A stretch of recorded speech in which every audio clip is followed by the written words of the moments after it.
Everyone, last time हमने बात की थी टोटल इंटरनल रिफ्लेक्शन की। आज हम डिस्कस करेंगे TIR थ्रू प्रिज्म। तो प्रिज्म में हम तीन डिफरेंट केसेस कंसिडर कर रहे हैं, तीन डिफरेंट प्रिज्म्स कंसिडर कर रहे हैं। सबसे पहले होगा 45 90 45 वाला प्रिज्म। इसको हम राइट एंगल्ड आइसोसेलेस प्रिज्म भी बोलते हैं। सेकेंड, हमारे पास तीनों साइड्स इक्विलेटरल ट्राइंगल, तो इक्विलेटरल प्रिज्म बन जाएगा। थर्ड हमारे पास है, अगर हम कंसिडर करें 30 90 60 वाला प्रिज्म, तो तीनों में हम कोई भी एक रे इंसिडेंट करवाएंगे और फिर उसके बाद उनकी डेविएशंस चेक करेंगे। तो चलिए जल्दी से स्टार्ट करते हैं।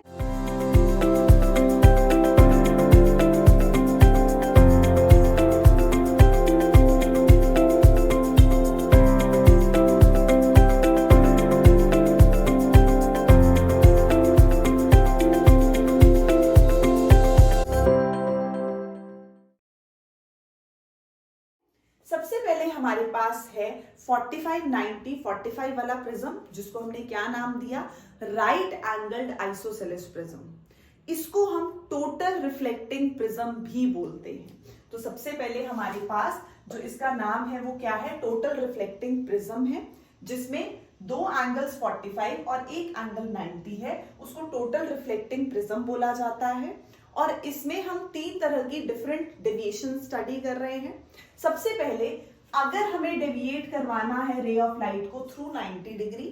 सेकेंड केस होगा, अगर हमें रे ऑफ लाइट को डेविएट करवाना है 180 डिग्री। और थर्ड है, इन्वर्टेड इमेज को इरेक्ट करना है।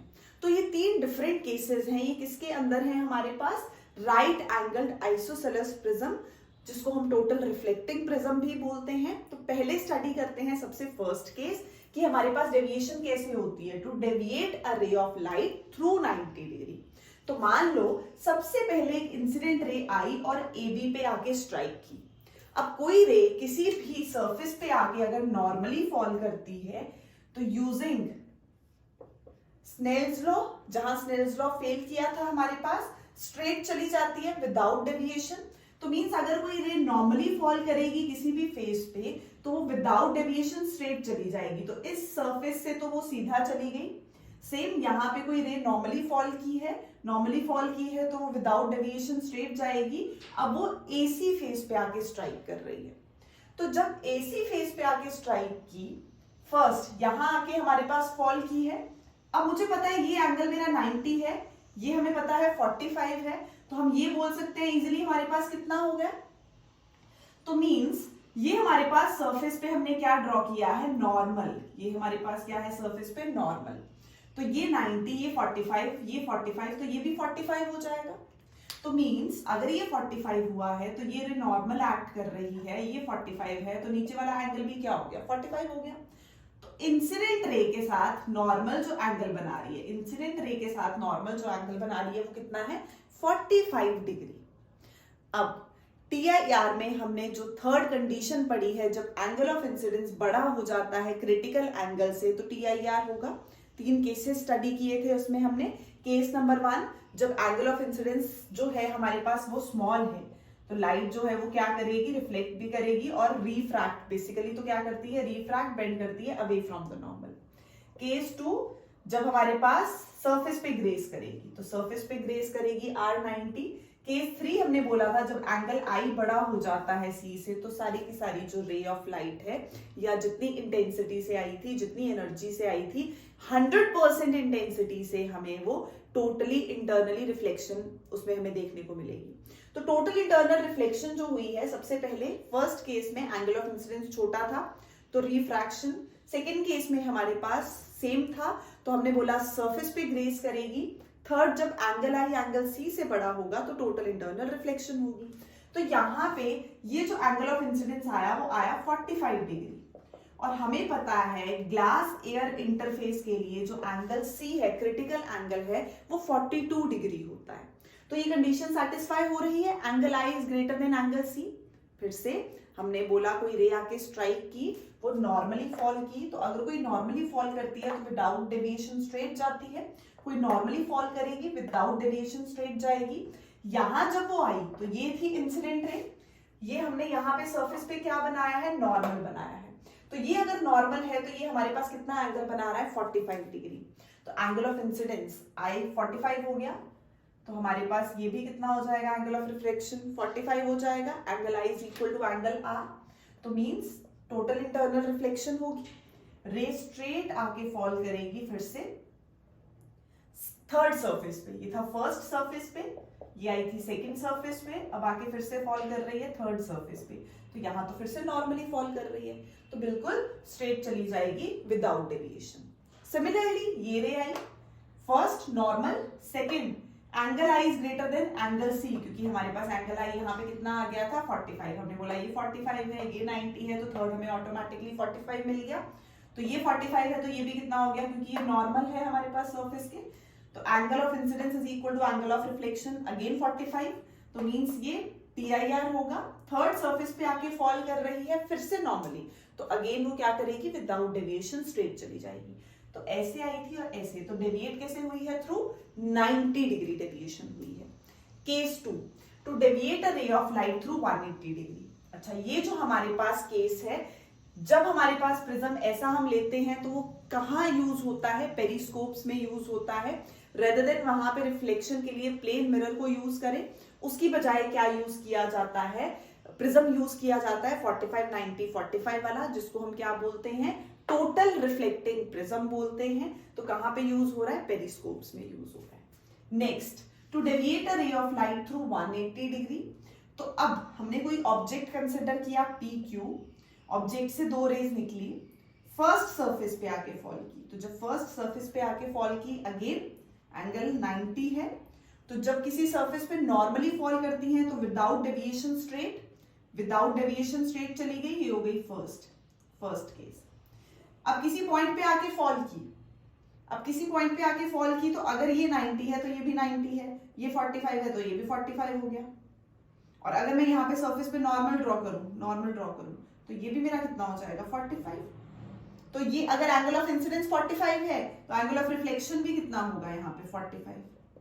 अब ये TIR हो रही है अगेन, क्योंकि ग्लास एयर इंटरफेस का एंगल C 42 डिग्री है और एंगल ऑफ इंसिडेंस कितना आया ग्रेटर देन C, तो I is greater then C, तो यहाँ पे क्या हो जाएगा TIR हो जाएगी। तो ये जो TIR हुई, रे गई थर्ड सरफेस पे जाके स्ट्राइक अगेन। अब ये जाके ऐसे फॉल की है, यहाँ पे हमने नॉर्मल ड्रॉ किया, तो हमारे पास ये एंगल कितना है, कितने एंगल से फॉल करेगी, फिर से ये नॉर्मली फॉल की है तो ये 45 हो गया, ये भी हमारे पास 45 हो गया, तो फिर से angle I is greater than angle C, again TIR।